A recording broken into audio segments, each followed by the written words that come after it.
अस्सलाम वालेकुम स्टूडेंट्स, आज हम mathematics class 8 new syllabus chapter 2 की एक्सरसाइज 2.2 के कुछ क्वेश्चंस करेंगे। एक्सरसाइज 2.2 करने से पहले स्टूडेंट्स हम कुछ कॉन्सेप्ट समझेंगे, जिसमें पहला कॉन्सेप्ट है अरिथमेटिक सीक्वेंस। प्रीवियस लेक्चर में हम सीक्वेंस को बड़ी डिटेल में डिस्कस कर चुके हैं। आज हम डिस्कस करेंगे अरिथमेटिक सीक्वेंस। अरिथमेटिक सीक्वेंस जो है वो सीक्वेंस की ही टाइप है। जैसे हमने प्रीवियस लेक्चर में पढ़ा था फाइनाइट सीक्वेंस, इनफाइनाइट सीक्वेंस, तो इसी तरह हम देखेंगे कि आज अरिथमेटिक सीक्वेंस क्या है। A sequence of numbers such that the difference between two consecutive terms is a constant. ये बड़ी इंपॉर्टेंट बात है कि difference between two consecutive terms is a constant. Constant या इक्वल, डिफरेंस हमेशा इक्वल भी होता है, सेम भी हम कह सकते हैं। तो मैं यहाँ पे कुछ एग्जांपल्स करता हूं। जैसे मैं ये एक सीक्वेंस लिखता हूं 3 9 15 21 सो ऑन। तो यहाँ पे स्टूडेंट्स देखें कि ये जो मैंने एग्जांपल ली है ये एक अरिथमेटिक सीक्वेंस है। हमें कैसे पता चलेगा कि ये अरिथमेटिक सीक्वेंस है? अभी हम इसकी कंसेक्यूटिव टर्म्स का डिफरेंस लेंगे। जैसे ये दो टर्म्स हैं, ये कंसेक्यूटिव हैं। कंसेक्यूटिव का मतलब ये है कि तरतीब के साथ एक के बाद दूसरी अगली। ये नहीं हो सकता कि 3 के बाद 15 को हम कंसेक्यूटिव कहें। 15 कंसेक्यूटिव नहीं है, 15 9 के साथ कंसेक्यूटिव है। तो 3 के साथ जो कंसेक्यूटिव टर्म है वो 9 है। तो 9 और 3 का अगर हम डिफरेंस लें तो ये 6 आ रहा है। 9 में से हम 3 माइनस कर देंगे तो 6। अब इन दो टर्म्स का अगर हम डिफरेंस लें 15 में से 9 तो ये भी 6 है। यहाँ पे 15 और 21 ये दोनों टर्म्स कंसेक्यूटिव हैं, इनका भी अगर हम डिफरेंस लें तो ये भी 6 है। यहाँ पे हमने देखा कोई भी दो कंसेक्यूटिव टर्म जब हम लेते हैं तो उसमें जो डिफरेंस आ रहा है, जिसको हम कॉमन डिफरेंस भी कहते हैं, वो सेम है। तो ये जो सीक्वेंस होगा इसको हम अरिथमेटिक सीक्वेंस कहेंगे। ये सीक्वेंस जितना मर्जी बड़ा हो जाए, कोई भी इसकी दो टर्म्स जब आप उठाएंगे, शर्त यह है कि वो कंसेक्यूटिव टर्म्स हो, तो उनमें जो डिफरेंस आएगा वो सेम होगा। ऐसे सीक्वेंस को हम अरिथमेटिक सीक्वेंस कहेंगे। यहाँ स्टूडेंट्स डी से मुराद डिफरेंस है या कॉमन डिफरेंस भी हम इसको कहते हैं। अब डिफरेंस लेना बड़ा सिंपल है कि आपने जो आगे वाली टर्म होगी उसमें से प्रीवियस टर्म को सब्ट्रैक्ट कर देना। जैसे ये 3 और 9 है तो आपने 9 माइनस 3 तो 6 आंसर आ जाएगा। तो ये हमारा कॉमन डिफरेंस आ जाएगा। इसी तरह 15 माइनस 9 तो ये भी 6 है। तो अगर कॉमन डिफरेंस सेम है थ्रू आउट द सीक्वेंस तो ऐसे सीक्वेंस को हम कहेंगे अरिथमेटिक सीक्वेंस। एक एग्जांपल स्टूडेंट्स और करते हैं। 4 8 12 16 20 ये भी स्टूडेंट एक अरिथमेटिक सीक्वेंस है। यहाँ पे हम देख सकते हैं कि हर दो टर्म्स के दरमियान जो डिफरेंस आ रहा है वो 4 है। यहाँ पे 8 और 12 के दरमियान देखें, ये भी 4 है। 12 और 16 के दरमियान 4 है। 16 और 20 के दरमियान 4 है। तो ये भी एक अरिथमेटिक सीक्वेंस है। तो आई होप स्टूडेंट्स आपको अरिथमेटिक सीक्वेंस का कॉन्सेप्ट समझ आ गया है। अरिथमेटिक सीक्वेंस के बाद स्टूडेंट्स अगला जो कॉन्सेप्ट है वो है nth टर्म और जनरल टर्म। ये एक ही चीज के दो नाम हैं, इसको हम nth टर्म भी कहते हैं और जनरल टर्म भी कहते हैं। तो nth टर्म या जनरल टर्म का जो फॉर्मूला है हमारे पास वो ये है, an is equal to a1 plus n minus 1 into d. तो d अभी हमने स्टूडेंट डिस्कस किया है कि d यहाँ पे कॉमन डिफरेंस है, कॉमन डिफरेंस है। यहाँ पे a1 स्टूडेंट जो अरिथमेटिक सीक्वेंस हमें गिवन होगा उसकी फर्स्ट टर्म होगी।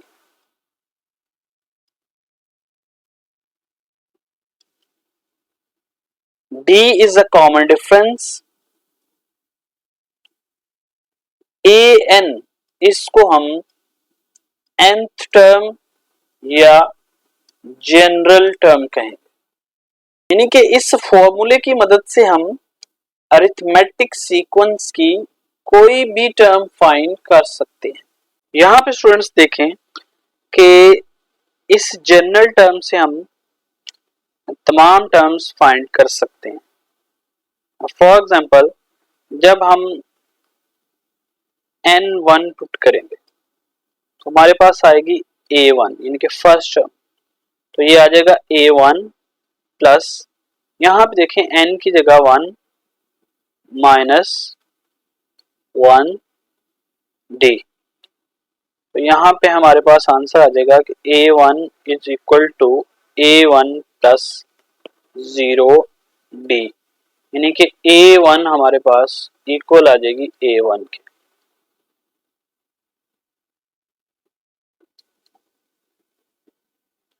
अब जब स्टूडेंट हम n2 पुट करेंगे तो हमारे पास आ जाएगा a2 और यहाँ पे a1 प्लस अब n की जगह हमने 2 पुट करना है तो 2 माइनस 1 d। तो यहाँ पे a1 प्लस d, ये हमारे पास फॉर्मूला बन जाएगा सेकेंड टर्म के लिए। इसी तरह जब हम बात करेंगे स्टूडेंट्स n3 की, ये कि थर्ड टर्म की, तो हमारे पास a3 आएगा इधर लेफ्ट पे, तो इधर आ जाएगा a1 प्लस अब n की जगह 3 है तो 3 माइनस 1 d। तो ये हमारे पास फॉर्मूला बन गया a1 प्लस 2d। जब हम स्टूडेंट्स n4 पुट करेंगे तो हमारे पास a4 यानी कि फोर्थ टर्म जो आएगी वो a1 प्लस n की जगह अब 4 आ जाएगा 4 माइनस 1 d। तो ये हमारे पास फॉर्मूला बन जाएगा a1 प्लस 3d। तो यहाँ पे स्टूडेंट ये सारी चीजें करने का एक मकसद है, वो ये है कि यहाँ पे आप अगर गौर करें एक बात समझ आ रही है। जैसे ये फोर्थ टर्म थी तो इधर ये फोर्थ टर्म थी तो इस तरफ 3d है, एक कम है उससे, ये d तो आना है, ये तो कॉमन डिफरेंस है, लेकिन इसके साथ जो चीज मल्टीप्लाई हो रही है उसमें से एक कम है। जब a3 थी तो यहाँ पे देखें स्टूडेंट्स 2d है, और जब a2 है तो यहाँ पे 1d है। 1 मैंने लिखा नहीं क्योंकि अंडरस्टूड होता है कि अगर ना लिखा हो तो 1 है, तो एक कम है। तो यहाँ पे अगर आप रैंडमली हम बात करें कि अगर मुझे निकालनी हो a8 तो मैं लिखूंगा a1 प्लस 7d। मैं बस क्या करेंगे हम बस क्या करेंगे a1 और d फाइंड करेंगे, 7 से मल्टीप्लाई कर देंगे और इनको ऐड कर देंगे तो 8th टर्म आ जाएगी सीक्वेंस। इसी तरह अगर मुझे a12 निकालनी हो तो मैं क्या करूंगा a1 प्लस 11d। इसी तरह अगर स्टूडेंट मुझे A100 निकालनी हो तो हम क्या करेंगे A1 प्लस 99D। तो ये जनरल टर्म से हम बाकी टर्म्स निकाल लिया करेंगे। तो जैसे ही हम आगे की तरफ मूव करेंगे, एक्सरसाइज पे जाएंगे, तो आपको ये कॉन्सेप्ट मजीद क्लियर हो जाएगा। तो अब हम मूव करते हैं स्टूडेंट्स एक्सरसाइज 2.2 की तरफ। एक्सरसाइज 2.2 में पहला क्वेश्चन है state whether the following sequences are arithmetic और not. If a sequence is arithmetic then find the common difference. तो स्टूडेंट ये चार पार्ट गिवन है, तो हमने ये देखना है कि क्या ये सारे के सारे अरिथमेटिक सीक्वेंस हैं, और अगर ये अरिथमेटिक सीक्वेंस हैं तो फिर हमने इनके कॉमन डिफरेंसेस निकाल। तो सबसे पहले क्वेश्चन की तरफ हम मूव करते हैं। पहला क्वेश्चन है 7, 10, 13, 16 एंड सो ऑन। तो हमने इसको चेक करना है कि क्या ये अरिथमेटिक सीक्वेंस है या नहीं है। तो हम अरिथमेटिक सीक्वेंस जब हमने चेक करना होता है तो हम कॉमन डिफरेंस देखते हैं कि क्या कॉमन डिफरेंस सेम है। अगर तो सेम है कॉमन डिफरेंस तो हम कहेंगे कि ये सीक्वेंस अरिथमेटिक सीक्वेंस है। तो अभी हम चेक करते हैं। तो ये पहली दो कंसेक्टिव टर्म्स को हम देखें 7 और 10 को, तो 10 माइनस 7 तो 3 का कॉमन डिफरेंस है। उसके बाद 10 और 13 को अगर हम देखें तो यहाँ पे भी 3 है कॉमन डिफरेंस। 13 और 16 को देखें तो यहाँ पे भी 3 है कॉमन डिफरेंस। तो इसका मतलब है ये जो पहली एग्जांपल है ये अरिथमेटिक सीक्वेंस है, यस। और कॉमन डिफरेंस कितना है जो हमने अभी निकाला है 3। अब पार्ट 2 की तरफ मूव करते हैं। तो यहाँ पे देखें स्टूडेंट्स, इसकी पहली जो कंसेक्टिव टर्म्स हैं वो 3 और -2 है। तो इनका हमने कॉमन डिफरेंस लेना है, इन दो टर्म्स का हमने कॉमन डिफरेंस लेना है। तो कॉमन डिफरेंस कैसे लेते हैं, सेकंड वाली टर्म में से फर्स्ट टर्म को हमने माइनस करना है। तो -2 -3, तो ये आंसर आ जाएगा स्टूडेंट्स हमारे पास -5।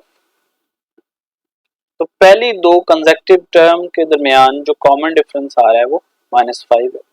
इसी तरह स्टूडेंट्स हम देखते हैं कि सेकंड और थर्ड में कॉमन डिफरेंस क्या है। तो सेकंड टर्म है हमारे पास -7 -2, तो ये आ जाएगा students -7 + 2 that is equal to -5। तो ये सेम आ रहा है कॉमन डिफरेंस।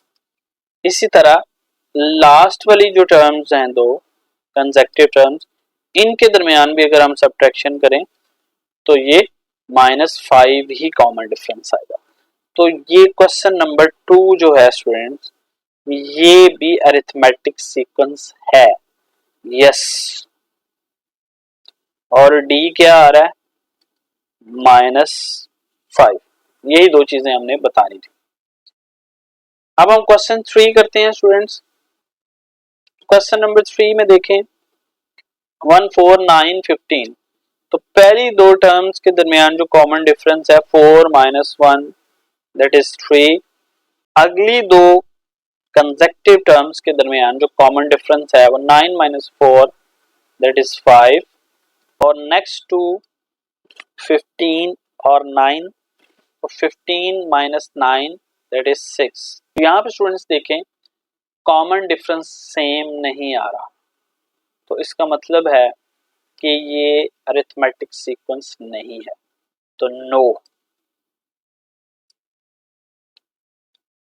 लास्ट पार्ट इसका देखें स्टूडेंट्स, सीक्वेंस में जो है वो रेपिटेशन हो सकती है, कोई इशू नहीं है। तो हमने देखना है कि क्या कॉमन डिफरेंस सेम है। तो देखें सब में कॉमन डिफरेंस सेम है। 5 - 5 0, अगली दो टर्म्स भी 5 हैं 0, इधर भी 0, तो सब में कॉमन डिफरेंस 0 आ रहा है। तो ये एक अरिथमेटिक सीक्वेंस है, यस, और डी हमारे पास 0 है। Now move to the question 2. The nth term of the arithmetic sequences are given.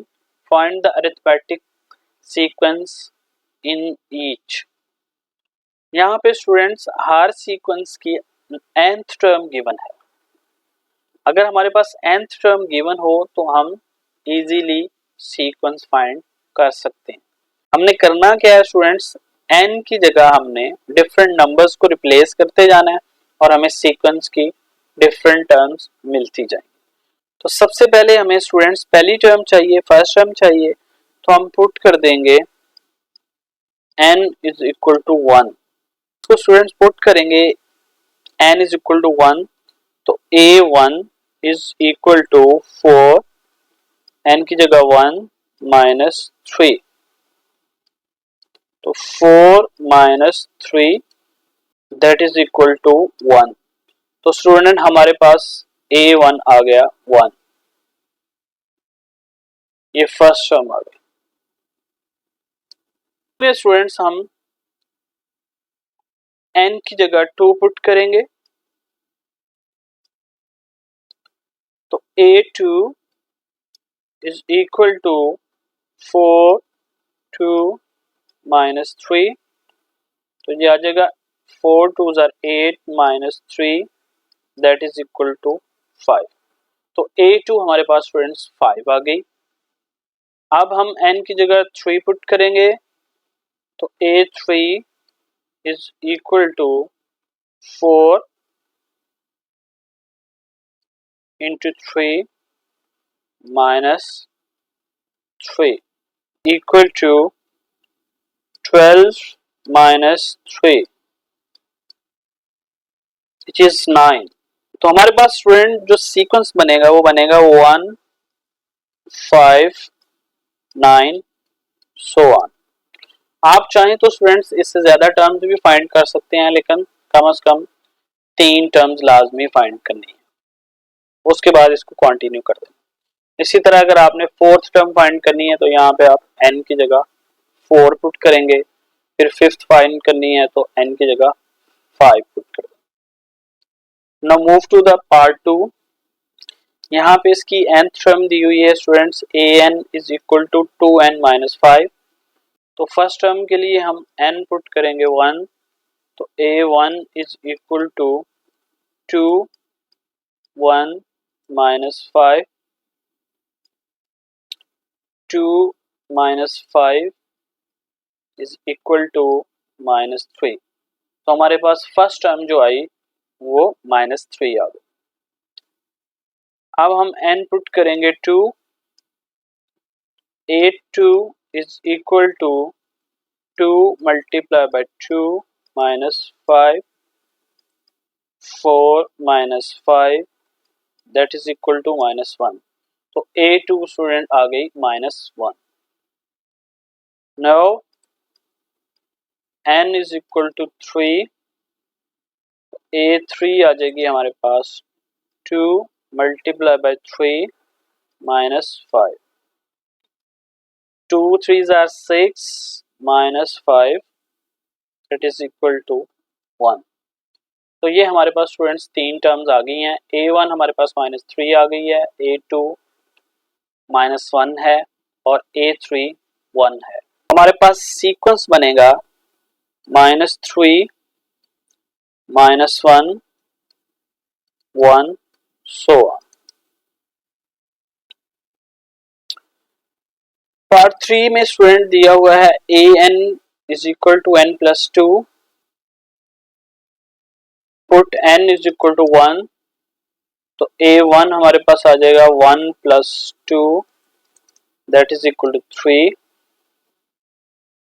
n2 put करेंगे तो a2 हमारे पास आ जाएगा 2 प्लस 2 4, n3 पुट करेंगे तो a3 हमारे पास आ जाएगा 3 plus 2 that is equal to 5। तो हमारे पास सीक्वेंस क्या बनेगा 3 4 5 so on. लास्ट पार्ट है इसका an is equal to 3n minus 1, तो सबसे पहले n is equal to 1 put करेंगे, तो a1 is equal to 3 into 1 minus 1, 3 minus 1 is equal to 2, तो a1 हमारे पास 2 आ गया। n is equal to 2 put करेंगे, तो a2 is equal to 3 into 2 minus 1, 6 minus 1, 5, तो a2 हमारे पास जो टर्म आई है वो 5 है। अब n is equal to 3 put करेंगे, तो a3 is equal to 3 into 3 minus 1, 9 minus 1, 8, a3 हमारे पास आ गई 8। सीक्वेंस हमारे पास जो फाइनल बनेगा वो बनेगा स्टूडेंट्स 2, 5, 8 सो ऑन। तो आई होप स्टूडेंट आज का लेक्चर आपको समझ आया होगा। अगर आप इस चैनल पर नए हैं तो प्लीज इस चैनल को सब्सक्राइब कर दें। Thank you for watching understand math with Mohammad Akram.